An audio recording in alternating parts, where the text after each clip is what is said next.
Okay. Hi everyone, Leela Harris here with Kindi, Dulai-Gill. We're Dalian Method Facilitators, and this is episode 2 of our series on relationships. And today we're going to talk about conflict.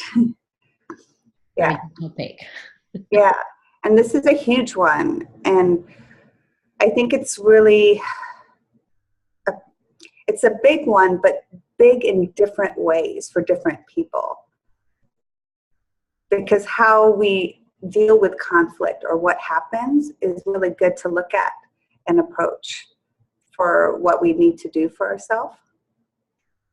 For me, the definition of conflict is when you get yourself into an argument or where there's a point of difference with you and somebody else. And in my case, I can get into an argument relatively easily when it comes to my immediate family. Mm-hmm. But some people find it difficult to even consider being in conflict because the fear to disrupt something can be so huge that they'll keep their mouth sealed. And I know for sure that it's easier for me to have an argument with my husband than it is for me to have an argument with somebody outside of my immediate home. Because the idea of getting into a conflict, say with you, Leela, would be a much bigger bridge for me to go over than to get into an argument with my husband. How do you feel about that? Like, is conflict something that just happens naturally and easily with everybody equally, or does it differ depending on whose company you're in and what relationship it is? Yeah, I was just looking at that, and it is different. But it's much less different these days for me.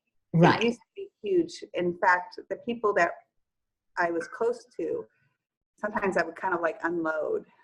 Right.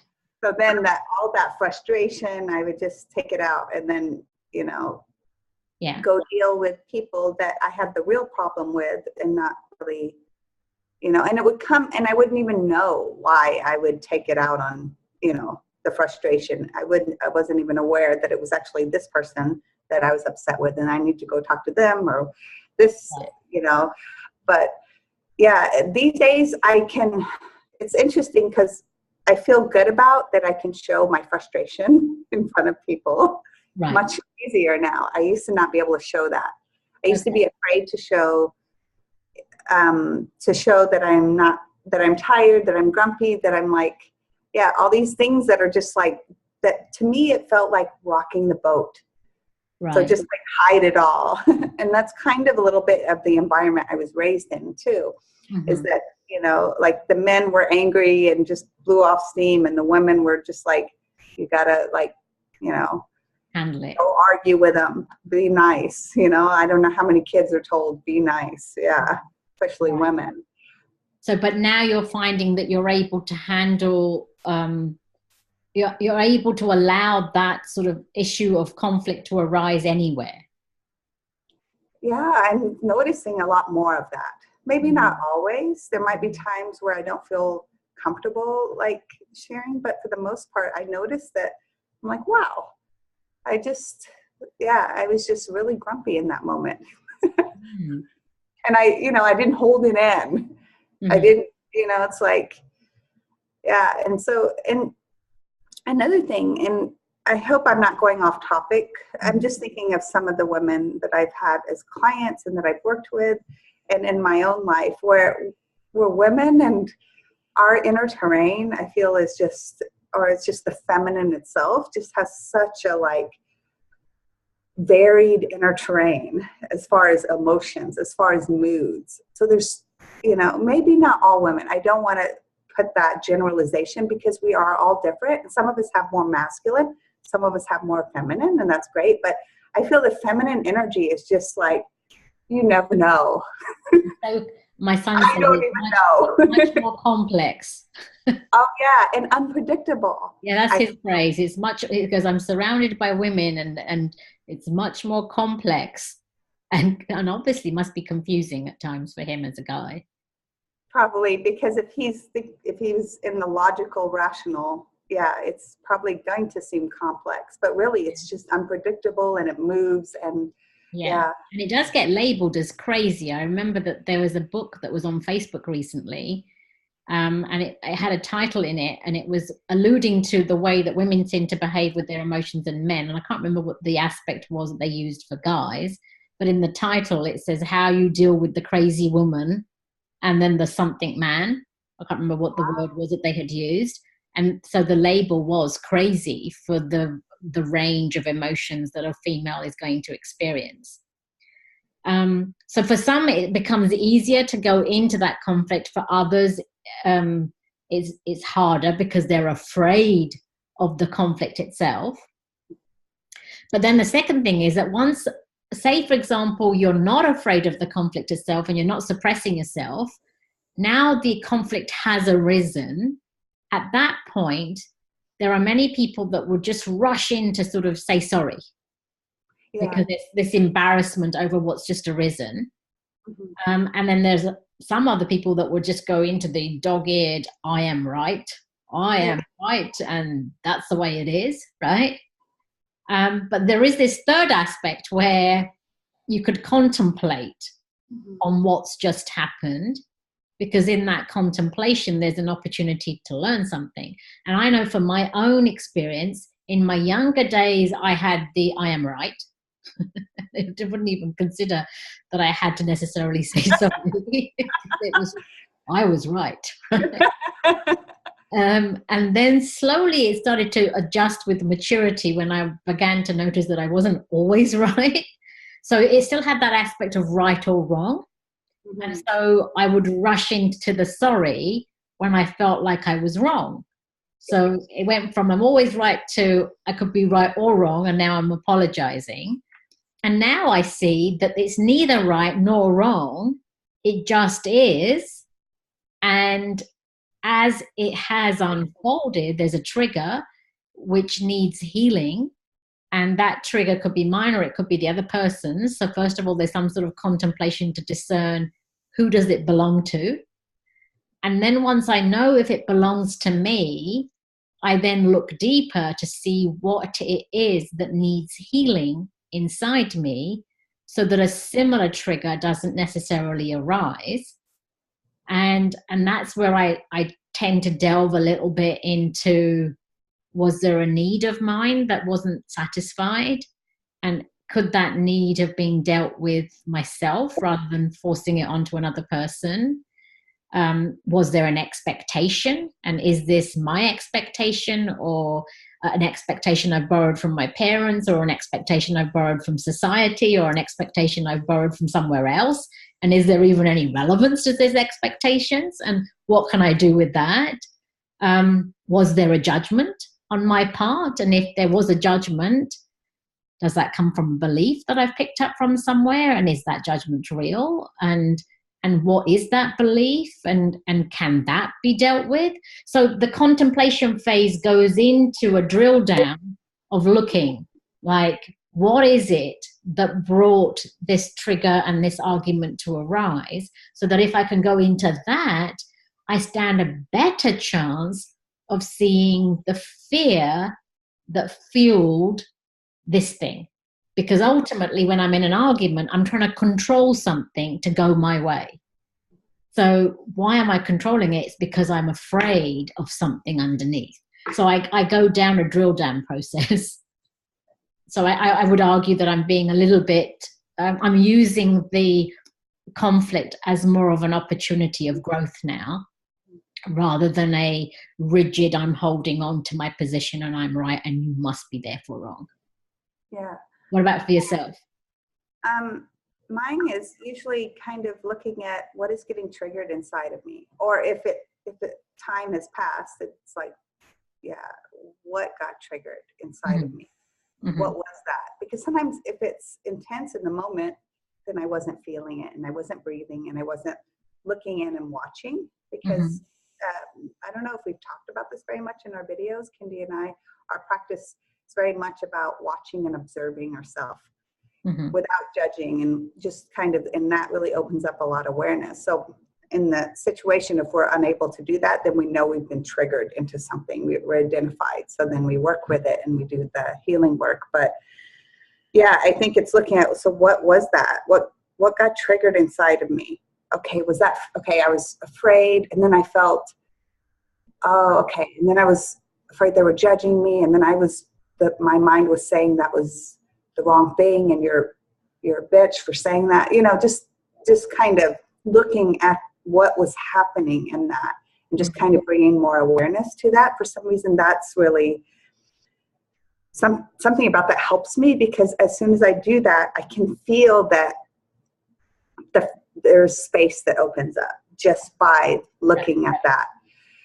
If I'm unable to even do that, then when I'll do a Dalian Method session, because then it's like too intense and I'm not like, yeah, there's something kind of shut down or in conflict inside.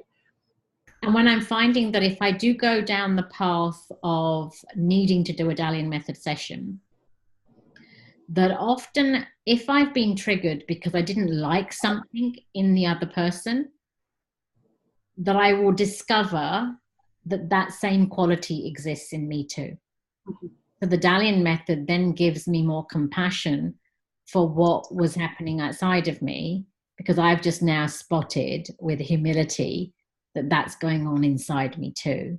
And then once I've seen that it's going on inside me too, and I get to the point of acceptance of it, then interestingly, the outside circumstance that was originally the cause of the argument stops happening. Mm-hmm. And I was really fascinated because I was hearing a colleague of mine from CAPS talking about the law of attraction recently whilst I was in Japan. I noticed one of his videos. It was a live video on Facebook. And I can't remember his exact background, but he was talking physics, and it wasn't really a topic that I've studied at school. But there was this total fascination that I had in this moment when he said that with, I think it's quantum physics, that they've discovered that if you concentrate on something and you look for it, it exists. But if you don't look for it, science, from a scientific point of view, they've proven that it doesn't exist. And so that is how the Dalian method seems to work, because when you're seeing something in another person and it's triggering you, clearly you're seeing it, so it exists. But when you come to the awareness that it is inside you too, and you get to the relaxation of accepting that quality inside you, now you're not looking for it anymore in another human being. And because you're not looking for it anymore in another human being, it disappears. It's not there anymore. So I was so thrilled when I heard, I think my friend from CAPS, his name is Ravi. I'm really, really like looking forward to talking to him about it, because obviously this is like what he studied at schooling and beyond. And I'm curious to know more, because that gave me the scientific explanation for why the same relationship will not display an old trait that was bothering you once you've been through a Dalian method session and you've integrated and healed that part inside you, and you've found your part of the story. It disappears. It stops happening outside of you. Because, and that's the important part also, that we heal that in ourselves, which was affecting us, even though we weren't aware specifically, it was still affecting us. Yeah. But I was so thrilled to see that there's a scientific reason for why it disappears. I was like, okay, that's really cool. Yeah, because we're the mind always kind of thinks of life as static. Yeah. Like, and then you have to like maneuver around a static world, which is actually not true. Energetically, it's not reality. But if we think it's reality, it will be our reality, because then we'll feel helpless. Yeah. We're like, I can't do anything about it. And then we won't look for the ways to work with it. We won't be creative, even when it's, because I can be in a lot of pain and still be creative. Yeah. But it's that kind of, the mind it's just this kind of mindset. So when we open that up, it's like everything becomes shiftable. Everything becomes changeable. The same person, your relationship with that same person, or the situation, no matter how awful it seems, can totally turn around. Like, there's so many things that are possible from doing the inner work that would not be possible if we were just wrestling with it outwardly. That's the paradox. Wrestling with it outwardly, it's all that makes the change, and it's amazing. You have to kind of experience it to really see it. Like, and it feels like magic in some ways. It is. It's like living in a magical world. It does, because it's changed inside you, and because it's changed inside you, it's not vibrating out anymore. And as it's not vibrating out anymore, there's no reason for it to manifest out here anymore. So therefore it disappears. And it's just like you're uncreating all of the aspects of your relationship that are not working for you. Which, I mean, that just feels such a utopian place to be, because you have some authority over the quality of your life, because the quality of your life is really a byproduct of the quality of the energy that's inside you. Yeah, and I think when people think, oh, am I going to discover that these things are in me, that all these people that drive me crazy, it doesn't sound like it would be very fun, but actually there's it's not really a place of judgment that happens. Like, even if we might feel, there might be an element of regret. Oh, I see that I've been doing this too, and I see how I've been doing it. There's also this relief, and compassion that happens. So the heart opens actually in these situations. The judgment doesn't build, and you don't. You just have more understanding for yourself, more understanding for the other human being, actually some degree of gratitude. They alerted you to something that you just didn't know existed. And you don't take it as personally. I take things much less personally now than I did 5 years ago, where someone would be in a bad mood and I would feel like, I remember feeling personally offended at these things. And now it's like, I don't feel that as much. It might happen in more personal situations, but in those, I just noticed that. It's like, wow, that has nothing to do with me. But if it does trigger me, then I know it's something to work with. 11 years ago, I read a book which was called The Four Agreements by Miguel Ruiz. I don't know whether you read that. I'm familiar with it. You're familiar with it. And one of the agreements is that nothing anybody does is because of you. It's not personal. Basically, the agreement is saying that. And when I read that 11 years ago, that seemed incomprehensible, that nothing anybody does is because of you. It's all because of them. And now there's no aspect of me that has any other experience but that.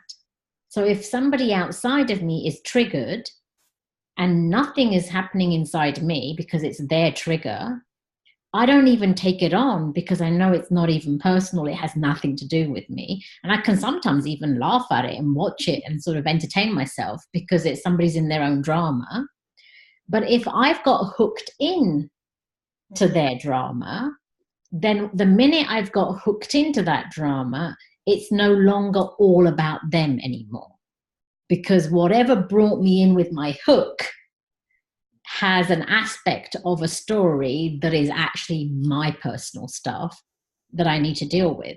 So like the simplest way to say this is, say you came to me and you sort of called me names, and at the same time when you're telling me that I've got, a pink face and a blue eye, and you're screaming at my face, like literally screaming at me, I would do what you just did, right? You just laughed because I would know that I don't have a pink face and I don't have a blue eye, and that you're not describing my reality. But if you still came in with that same tone and you were calling me a bitch and you were calling me lazy and you were calling me selfish, and I got into the state where I suddenly was defending myself and I was attempting to come back at you because you're wrong, see what's happened here? I haven't laughed at you because I just know that I'm not selfish, and I know that I'm not a bitch, and I know that I'm not lazy. If I knew all of that to be my truth, I wouldn't even react. I'd again just laugh at you. But because I have reacted and I've come in to the hook that you just gave me, it means there's a wound inside me that somewhere is believing that I'm lazy or I'm selfish or I am a bitch or whatever it might be, that because I'm judging myself. So there you go. There's the chance that you have to contemplate on why you got hooked in, and what is it that you believe about yourself, and what is it that you believe about yourself that's completely out of date and irrelevant and not part of who you really are, and it's ready for you to transform it and be done with it so it can disappear, like those quantum physics guys say. And that's a perfect like example of where conflict becomes an opportunity. But if we continue to, okay, I'm going to talk to this person, you're going to keep going back to them and work on the relationship or communication, it's that when the problem is actually something that got triggered in us, then we're wasting our time and we're actually getting in deeper, distorted kind of situations where, we're actually still giving our power away to that person because we haven't really looked and seen the opportunity that they're just being a mirror to us in some way. And this doesn't mean you put up with abuse, for sure. This does not mean that. In fact, sometimes the lesson is to stop putting up with abuse and to start setting boundaries and speaking up for yourself. So that is included in this talk of opportunities, where find the strength to stand up to someone that's been pushing you around or abusive to you, and not feel guilty and not feel afraid or whatever that needs to be transformed to get to that strong place. For sure. It's always one of those two things. Either the person is showing you the exact same traits in you, and therefore you're being asked to be humbled, and you are being asked to find some humility, and your ego is being dismantled. Or in fact, the same situation is happening for the polar opposite benefit, and that is you're being asked to get into your healthy ego, and you're being asked to create a boundary and to say no and to preserve yourself and to look after yourself and to be in your power and to use your anger wisely to take care of yourself. So it's always going to be one of those two things. Either you're being humbled or your ego is actually being helped to see the power that it has so it can take care of you. Yeah. But either way, you are gaining something out of the conflict. And it's a lot easier to get more power and to be stronger and to do those aspects of the evolution that is required for us as human beings than it is to discover that, I have been jealous, and I have been competitive, and I have been wanting to pull people's energy down. Like, those things are a lot more painful and regretful and difficult and arduous for our ego to understand and accept and still forgive internally. But both aspects are essential. Otherwise, you're just not going to come into balance, and you're not going to come into a place where you can take care of yourself and at the same time connect with other human beings in a sensible way. Mm-hmm. Because I read something, I think it was Sophia Loren, and she had written this passage about relationships, and it had sort of like a start and an end point on everything. And so it had her points of wisdom in there. And one of the things that she wrote in there at the time when I read it, I didn't understand it again, a little bit like how with the 4 agreements. So she said, when I learned how, and she phrased it like this: when I learned how to hate, I simultaneously learned how to be loved. Mm. And at the time, I didn't understand that at all. I'm like, hatred leads to love? Like, I don't get that, right?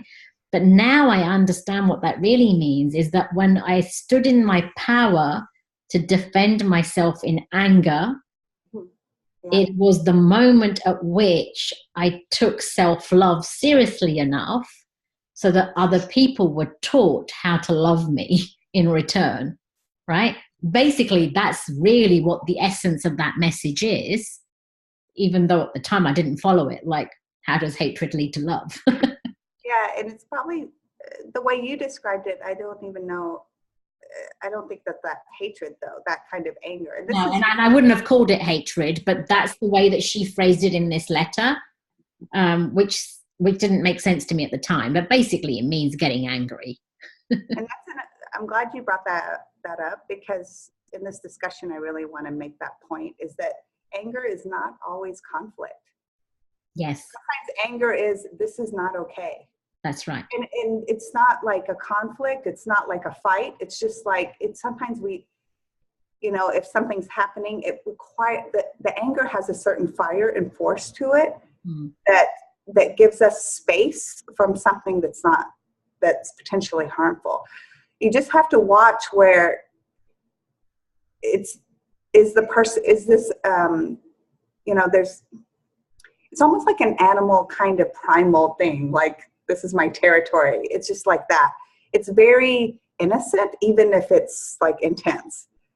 But it's not the same as anger that's like, I'm projecting all these things onto you because it's your fault that I'm not happy. It's your fault that I feel ashamed. It's your fault. That's not protection. That's usually like, there's something going on there. Yeah, you're offloading. That's a different kind of anger. And if that's a pattern, then yeah, there's something to be looked at. Yeah, because that could be your own frustration, and it could be your actual self-hatred and self-loathing that needs to be addressed, rather than the fact that it has anything to do with anybody outside of you. Yeah.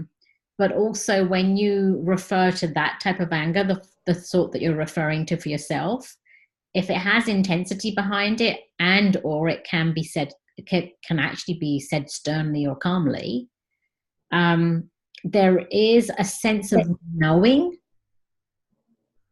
that it's essential and it is as it is.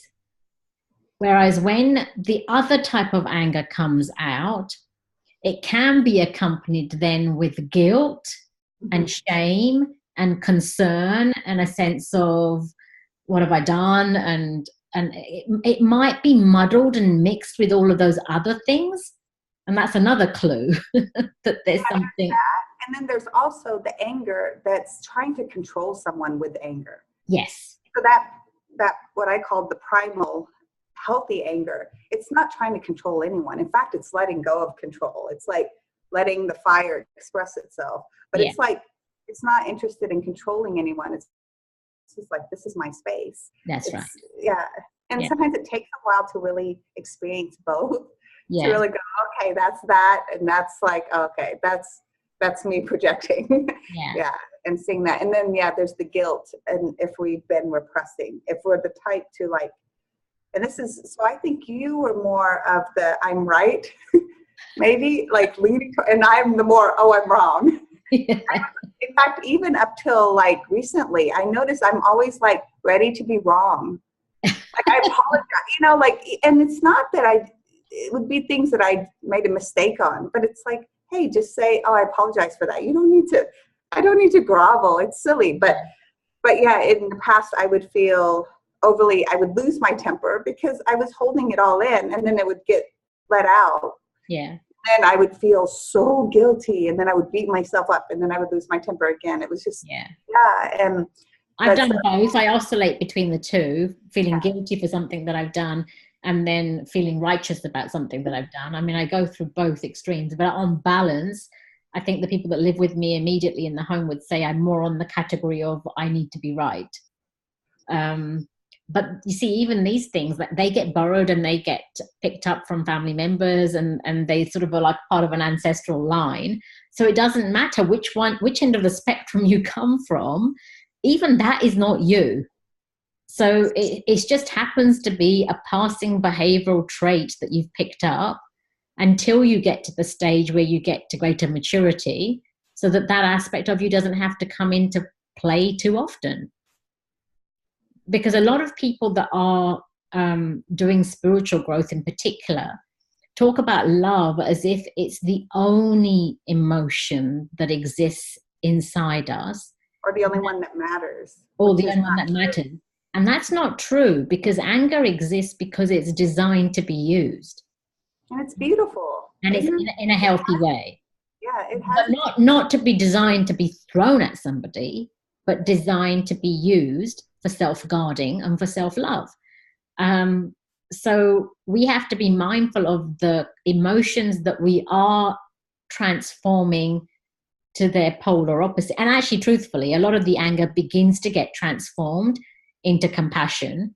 So there's just much less and less of that normal sort of stuff that you would throw onto another person. It does get changed into compassion, but when you need to use it for self-guarding, it will show up. Mm-hmm. It doesn't disappear. It can still it still can appear if it's necessary. Or even to guide somebody, not just for self-guarding. It can be used when you're in your compassionate heart attempting to help somebody else. And there's different things that people will hear in different ways. Yeah. And sometimes we just use whatever existence wants to use, whatever it's in its toolbox, and we've got it. Yeah. We have that emotion inside of us, especially as women. Yeah. I mean, we watched that with our teacher, with our guide. I mean, Madda can use a feather with her disciples and her fellow comrades that are on this journey. And she'll just use a feather, or even just like anything, like a little blow, and that's enough for somebody to just topple over, and the ego goes, oh yes, that's me. And then occasionally she has to come out with a machete or a brick, right? Because the ego is so hardened and it's not going to budge from its position. But she'll use the range of things that are available to her out of her compassion and her love to assist you in your growth and in your evolutionary journey. Yeah. So, and I think we need, that there's all these other aspects inside of us that, besides the kind of the fiery part, and there's the, the part where we actually feel suffering, and we feel the grief over suffering, either ours or people we love, and then there's the sadness and the tears. And these are just like this whole range. I just feel it's just really liberating when we allow ourselves to access whatever is there. Like nothing is wrong. Nothing is off limits as far as inner experiences. Yeah. And certainly from my perspective, if it wasn't for the amount of conflict that I was facing, I wouldn't have come to this journey.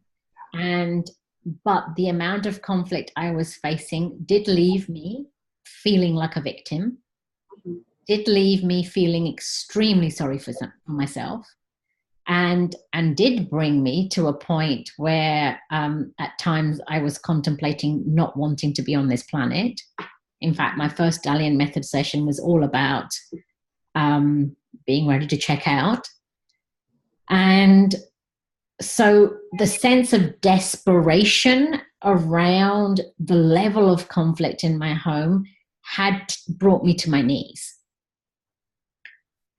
But it's that same thing that became the single unique gem that has helped the rebirth process and the transformation process and the reconnection with the love for life. Like this morning I woke up and I came out of the covers of the bed and it's like, oh, thank you, I'm still alive. I can still keep breathing.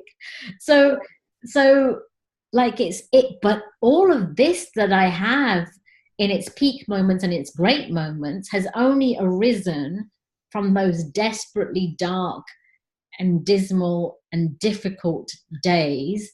And in my case, a lot of the arguments were centered around my husband and I. Like we were like two bulls at each other's heads. And that's a good point, because I think a lot of what's behind when people become suicidal, I think a lot of it can be from relationships. Yeah. Create those like you said, the desperation and feeling trapped or feeling no way out or feeling you don't have any control in some way or another. And not knowing why it's happening. And not knowing why it's happening at a basic level. You have a set of circumstances that's not palatable, and then you have you, and they're showing up like relentlessly. There comes a point where you think there's something wrong with you, like you were saying earlier in one of the other episodes about feeling alone and that you felt there was something wrong with you. So you get to a point where you feel there's something wrong with you, and then the only solution you have, because you think there's something wrong with you, is to check out.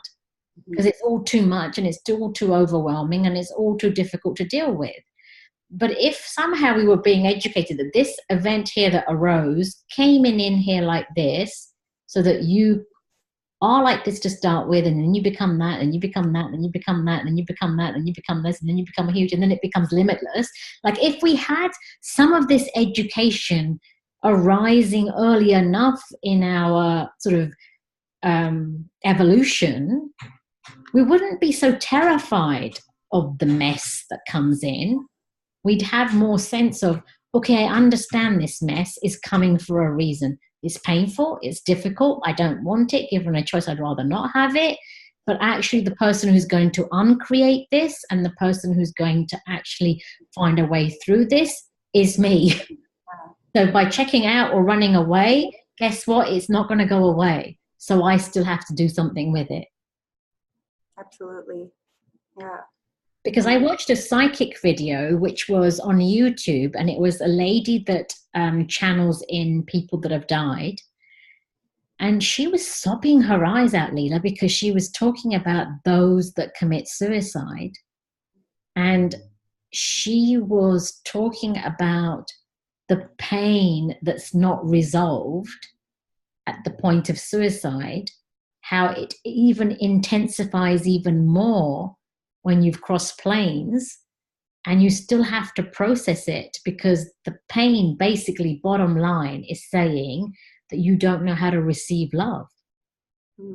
And so you still have to go through the anguish until you're ready to embrace the light and love. So we can't really run away from something, because it's still going to be there. Yeah, and then the thing is, the way out is to do this work. It's actually, and I think people have to kind of come to that place of like, there's no other way out. Yeah. I tried it. You know, of course we didn't kill ourselves. We're lucky that we didn't go that far, but yeah, it's the only way, because I think something inside of us, you know, even if we've thought about that and had those thoughts and maybe fantasized about it, I think we both knew deep down it's not an out of the pain. But I didn't really know what the solution was, though, either. So, and I didn't really understand the depth of why it's so important to go in. Because at the early stages, I still just wanted my outer reality fixed. The motivation was still there, that I just want this outer world to change. And that's what is going to give me joy, and that's what's going to make me happier. And once it's all changed and it's all fixed and it's all resolved, then I've got my utopia. I would never have really understood the depth of gain by going in and what's possible for us until I actually started doing it.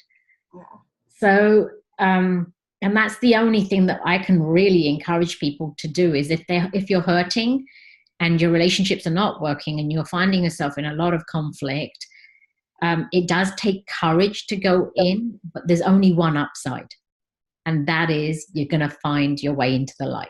So even if there's fear and you don't feel like you can muster up the courage, remember that you're the creator of the world that you're wanting, and it can't be done by any other person at all. Yeah. I think those are good final words. Perfect. Thank you, Kindi. Oh, bless you as well, Leela. I love chatting with you. We look forward to the next one that we do. Yes. Thank you.